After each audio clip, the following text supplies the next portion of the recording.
मेरे प्यारे बच्चों, मैं आप लोगों को इसके पिछले वीडियो में प्रश्न संख्या इस प्रश्नावली मतलब कि 10.2 के प्रश्न संख्या जो है 12 तक बता दिए हैं। 12 तक जो है बता दिए हैं। अब आपके सामने हम प्रश्न संख्या 13 लेकर आए हैं। आप सभी लोग ध्यान से देखें। विद्यार्थी लोग, आप लोग से यही रिक्वेस्ट है, आप लोग से यही निवेदन है कि आप लोग सिलेबस के लिए मत घबराइए। आप लोग सिलेबस के लिए घबराइए नहीं। आप लोग पुनः थोड़ा ध्यान दीजिए मेरे सब्सक्राइबर पर और मेरे वीडियो को हमेशा अंत तक देखिए, क्योंकि कुछ ऐसे बच्चे हैं जो बोलते हैं कि सर जी ये क्वेश्चन छूट गया, वो क्वेश्चन छूट गया। अगर आप लोग मेरे वीडियो को अगर अंत तक नहीं देखिएगा तो कैसे पता चलेगा कि हम कहाँ तक सॉल्व किए हैं। इसलिए मेरे वीडियो को हमेशा अंत तक देखिए और चलिए आपको लेकर चलते हैं प्रश्न संख्या 13 पर। देखिए प्रश्न संख्या 13 में क्या है कि बिंदुओं ए और बिंदुओं बी को मिलाने वाले, देखिए ए और बी से तरफ 20 सदिश, माने आपको जो है ए और बी को मिला देना है और इससे एक सदिश लिखना है। समझ गए ना? उस सदिश का क्या निकालना है?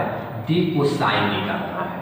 अभी इससे पिछले क्वेश्चन को हमने सॉल्व किया था, क्वेश्चन नंबर 12 को, उसी पर 13 है। देखिए कैसे सॉल्व होगा। एक हम ले लिए बिंदु, देखिए ए, इसका निर्देशांक 1, 2, -3। दूसरा बिंदु ले लिए बी, इसका निर्देशांक -1, -2 और ए। अब हम करते क्या है कि लिख लेते हैं ए बी वेक्टर। इस ए बी वेक्टर का ही निकालना होगा डी को साइन। समझ गए ना? समझ गए सब लोग? अब करते क्या है कि इसमें से इसको हटाइए, तब आपका हुआ -1 आई का प्लस इसमें से इसको तब -2 और -2 जे का, इसमें से इसको तो आपका हो गया ए और +3 के का। अब हम करेंगे क्या, ध्यान दीजिएगा कि यहाँ से इसका देखिए वैल्यू हम लिख लेते हैं, यही लिख लेते हैं -2 आई का -4 जे का +4 के का। एक इसका वैल्यू निकल गया तो ए बी वेक्टर का निकल गया। जब ए बी वेक्टर का वैल्यू निकल गया तो क्या निकल रहा है? D cosine. तो अभी हम निकाले इसका फार्मूला पता है। तो पहले देख इसमें a1 का मान क्या होगा। तो a1 का मान -2, b1 सॉरी a2 का मान क्या होगा? तो -4 है ना, -4 और a3 का मान क्या होगा? तो +4। कंप्लीट हो गया। फार्मूला को बैठा दीजिए। फार्मूला कहता है कि a बराबर a1 बटा में स्क्वायर a1 के स्क्वायर प्लस a2 के स्क्वायर प्लस a3 के स्क्वायर। फार्मूला आप लोग को याद होगा। तो a1 देखिए a1 का मान कितना है? तो -2 बटा में a1 के स्क्वायर, तो -2 के स्क्वायर बोलिए क्या होता है? 4। a2 के स्क्वायर -4 का स्क्वायर बोलिए 16। a3 का स्क्वायर 4 का स्क्वायर देखिए 16। तो 16 और 4 आपका हो गया 20। अब 20 और 16 कितना हो गया? तब 20 आपका 16 हो गया 36। और 36 को जानते हैं क्या लिखते हैं? 6। ये कट जाएगा -1 बटा 3। समझ गए ना? एल निकल गया। जब एल निकल गया तो एम निकल जाएगा। एम के लिए फार्मूला है a2 बटा में इतना।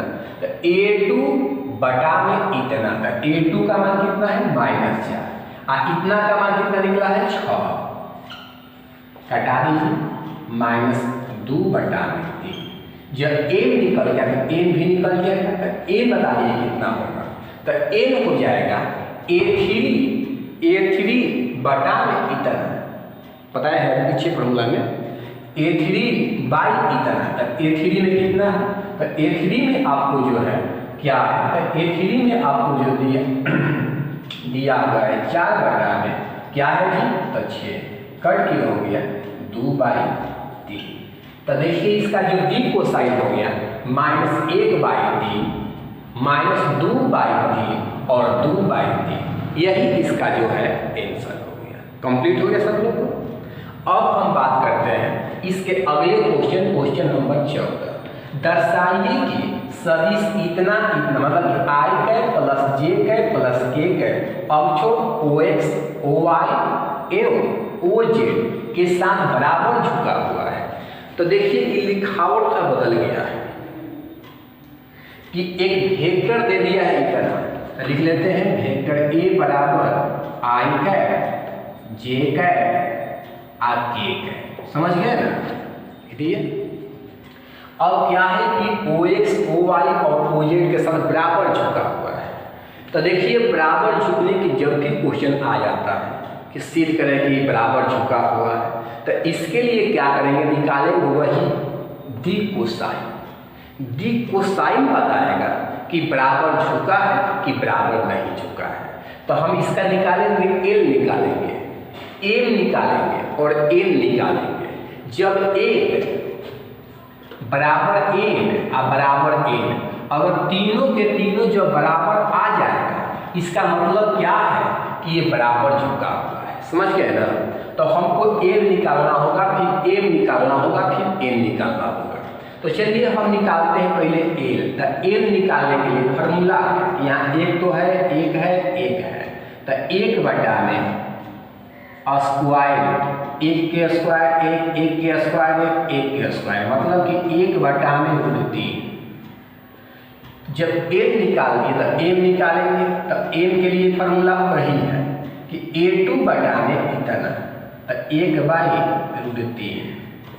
फिर एन निकालेंगे तो A2 मतलब कि आपका होगा एन 1/√3। एन भी निकाले तो यही आया, एन भी निकाले तो यही आया, एन भी निकाले तो यही आया। इसका मतलब कि एल एम एन जो है बराबर है। और जब ये बराबर है तो ये क्या है कि OX OY और OZ क्या है, बराबर झुका हुआ है। समझ गए बात को? समझ गए सब लोग? अब हम बात करते हैं इसके अगले क्वेश्चन पर। क्वेश्चन नंबर देखिए 15। 15 देखिए नहीं बनाए, क्योंकि 15 जो है जब हम थ्योरी बता रहे थे अंतः विभाजन के और बाह्य विभाजन में, तो उसमें एक एग्जाम्पल दिए, वो 15 नंबर देखिए बना दिए हैं। एग्जाम्पल में इसको बनाया गया है, एग्जाम्पल में। समझ गए ना? क्वेश्चन नंबर 15 को एग्जाम्पल में बनाया गया है, ध्यान दीजिए। क्वेश्चन नंबर 16 को देखिए।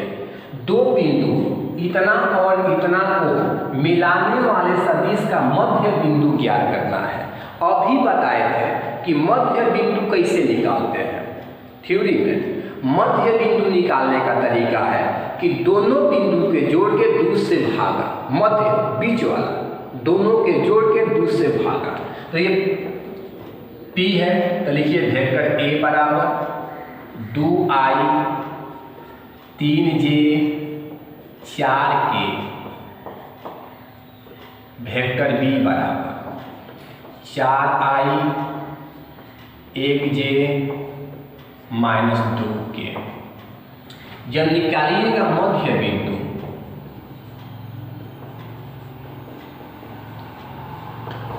कि दोनों वेक्टर के जोड़ के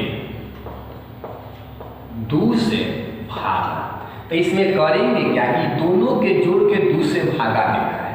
तो 2 और 4 6 i का, और 3 और 1 4 j का, और 4 में से 2 घटेगा 2 k का, और बटा में 2।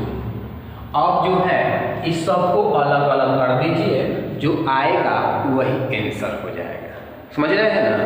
इसको अलग अलग कर दे, जो आएगा वही क्या हो जाएगा, इसका आंसर हो जाएगा। यही आंसर नहीं है, इसको अलग अलग कर दीजिएगा, जो आएगा वही क्या होगा, लिख देगा, लिख देते हैं। 6 में 2 से भागा 3 i कैप, 4 में 2 से भागा 2 j कैप, 2 में 2 से भागा 1 k कैप। यही जो है इसका आंसर। समझ गए? अब बात करते हैं इसके अगले क्वेश्चन। तो चलिए विद्यार्थी लोग अब हम बात करते हैं प्रश्न संख्या 17 क्या है, देखिए ध्यान से। दर्शाइए कि बिंदु ए बी सी जिसके स्थिति सदिश क्रमशः यह और यह है, तो एक समकोण त्रिभुज के शीर्ष का निर्माण करते हैं, ये दर्शाना है। तो देखिए वेक्टर ए दिया है, वेक्टर बी दिया है, वेक्टर सी दिया है। समकोण त्रिभुज आप लोग सुने होंगे, क्लास 10 में पढ़े होंगे, पाइथागोरस पर में पढ़े हैं ना। देखिए उसका नियम यही है, आप सबको याद होगा कि ए बी के स्क्वायर प्लस बी सी के स्क्वायर बराबर ए सी के स्क्वायर। सब लोग पढ़े होंगे कि ए बी के स्क्वायर प्लस बी सी के स्क्वायर बराबर ए सी के स्क्वायर। कहने का मतलब कि इसमें क्या है कि देखिए कि सभी का जो है इसमें निकालेंगे हम, देखिए मॉड, जब मॉड निकालेंगे तब न उसका परिमाण निकलेगा, तब न उसका दूरी निकलेगा। और दूरी का स्क्वायर करके पता करेंगे कि जब दो का योग तीसरा के बराबर कहीं आ गया तो समकोण हो जाएगा, दो का योग तीसरा के बराबर आ जाएगा तो समकोण हो जाएगा। समझ गए? दो का योग तीसरा के बराबर आ जाएगा तो समकोण हो जाएगा। चलिए हम बात करते हैं। पहले हम वेक्टर देखिए ए का निकालते हैं मॉड, अंडर 9 -4 का स्क्वायर 16 -4 का स्क्वायर 16। तो इसका वैल्यू निकल गया 16 16 32, अब 32 और 9, ठीक है ना, 16 16 32 और 32 9 41। इसका जो है आप स्क्वायर कर दीजिए, तो स्क्वायर करोगे तो आपका रूट खत्म हो जाएगा, तो 41 हो जाएगा। अब यहाँ से निकालिए वेक्टर बी का, वेक्टर बी के मॉड निकालिएगा तो हो जाएगा आपके 2 का स्क्वायर 4 प्लस माइनस, कुछ नहीं थे, यहाँ माइनस तो है ना, 1 भी है, यहाँ 1 है, तो -1 के स्क्वायर के लिए क्या होगा, 1 होगा। 1 के स्क्वायर के लिए क्या होगा, 1 होगा, तो रूट 6 स्क्वायर कर दीजिए, 6 हो गया। अब हम करते क्या है कि यहाँ से वेक्टर सी का मॉड निकाल लेते हैं। वेक्टर सी के मॉड निकालिएगा तो कुछ नहीं, यहाँ 1 है, 1 के स्क्वायर 1, -3 के स्क्वायर 9 और -5 के स्क्वायर 25। ये क्या होगा, देखिए 1 और 9 10 और 10 और 25 35। इसका स्क्वायर कर दीजिएगा तो क्या हो जाएगा, रूट 35 के स्क्वायर 35। और इसमें आपने देखा कि इसमें क्या है कि इसका वैल्यू 41 आया है, इसका वैल्यू 6 आया है, उसका वैल्यू 35 आया है। तो आपने देखा कि वेक्टर ए के स्क्वायर का जो मॉड है वो वेक्टर बी के स्क्वायर के मॉड और प्लस वेक्टर सी के स्क्वायर के मॉड में क्या आ गए, बराबर आ गए। क्योंकि ये 41 आया है और ये 6 आया है, 1 35, तो 35 और 6 41 से ना होता है। तो इतना जो माने इसके इक्वल में लाने के लिए इसको हमने जोड़ा तो इसके इक्वल में आ गया। इसका मतलब इतना के स्क्वायर बराबर इतना के स्क्वायर प्लस इतना के स्क्वायर, मतलब एक ऐसा त्रिभुज बन गया, एक समकोण त्रिभुज बन गया। समझ गए सब लोग? एक कैसा बन गया है, एक समकोण त्रिभुज बन गया है। इसका दूसरा विधि बनाने का क्या है, इसका दूसरा विधि यह है कि देखिए यहाँ से हम बिंदु ले लेंगे 3 -4 यहाँ से बिंदु 2 -1 1, एक और है वो क्या है 1 -3 -5। इसको ए बी सी हम ए बी निकालेंगे,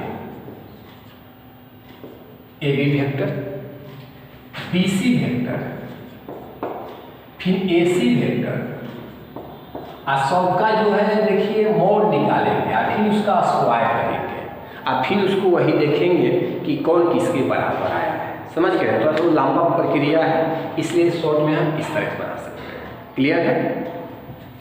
अब हम इसके अगले क्वेश्चन पर बात करते हैं। इसका अगला क्वेश्चन क्या है कि देखिए त्रिभुज ए बी सी के निम्न, देखिए त्रिभुज ABC के लिए निम्नलिखित में कौन सा कथन सत्य नहीं है, सत्य नहीं बताना है। तो बताए थे कि जोड़ने का देखिए नियम कि पहला के देखिए क्या होता है कि देखिए ध्यान से, पहला के हेड तो दूसरा के टेल होता है ना। तो क्या हुआ कि इसको जब जोड़िएगा तो लिखिएगा आप ऐसे AB vector plus BC vector बराबर AC वेक्टर। बताए थे कि जब इसको इधर लाइएगा तो AB vector plus BC vector minus AC vector बराबर 0 वेक्टर। एक वेक्टर है, इसको अगर इंटरचेंज में बदल देते हैं तो क्या होगा, बदल देते हैं तो प्लस CA वेक्टर बराबर 0 वेक्टर। अगर इसको बदलते हैं तो AB vector minus CB vector plus CA vector बराबर 0 होगा। माने आप जो चाहे वो लिख सकते हैं, अगर इसको केवल अदला बदली करते हैं तो चिन्ह बदल जाता है।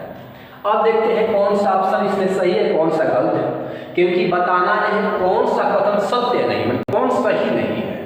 देखो AB vector plus BC vector plus CA vector बराबर 0 vector, AB vector plus BC vector plus CA vector बराबर 0 वेक्टर। ये सही है, सही है, ध्यान दीजिएगा सही है। AB vector plus BC vector minus CA vector बराबर 0 vector, AB vector plus BC minus CA बराबर 0 वेक्टर, ये भी सही है। समझ गया? अब चलते हैं AB vector plus BC vector minus CA vector बराबर 0 नहीं।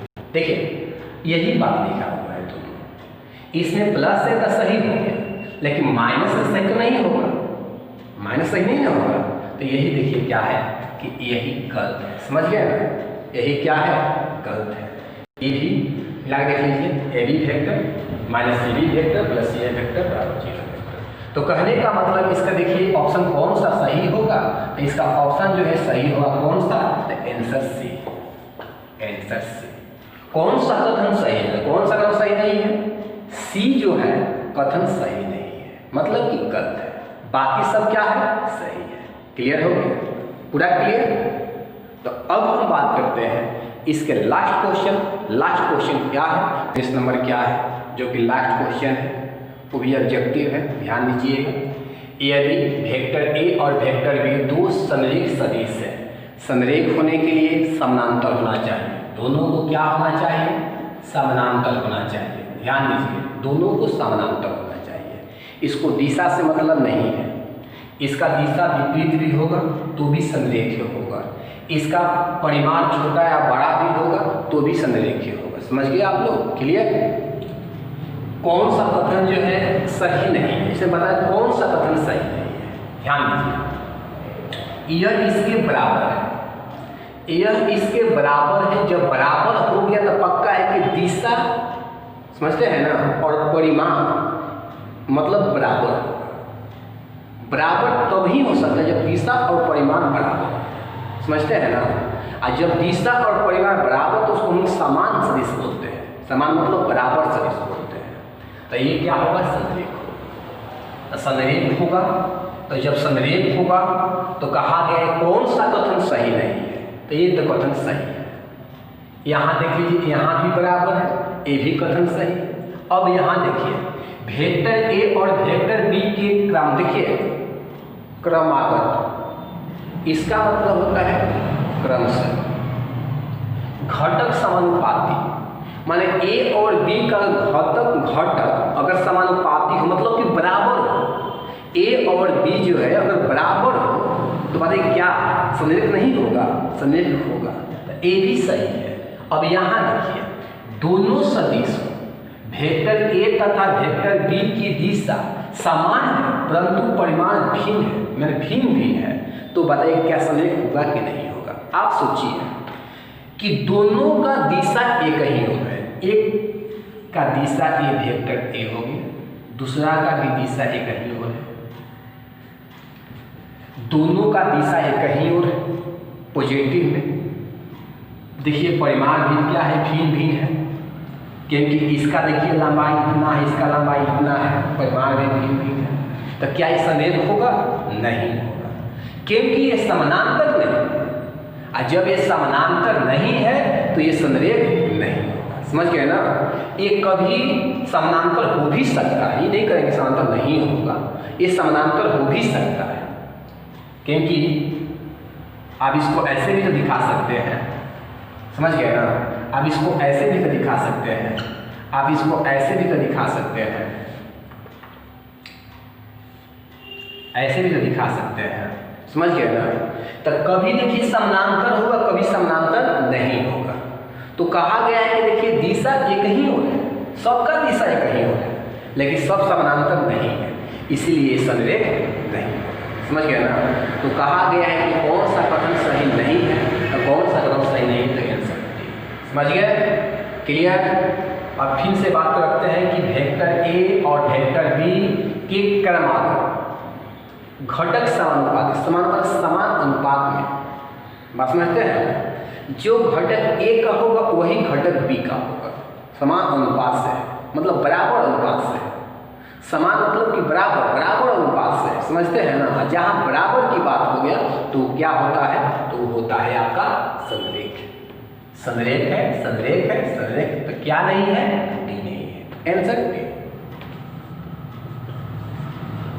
इसी के साथ ये प्रश्नावली जो है 10.2 समाप्त होता है। अब हम अगले लेक्चर में 10.3 के थ्योरी पर बात करेंगे। आज के लिए इतना है, थैंक्स।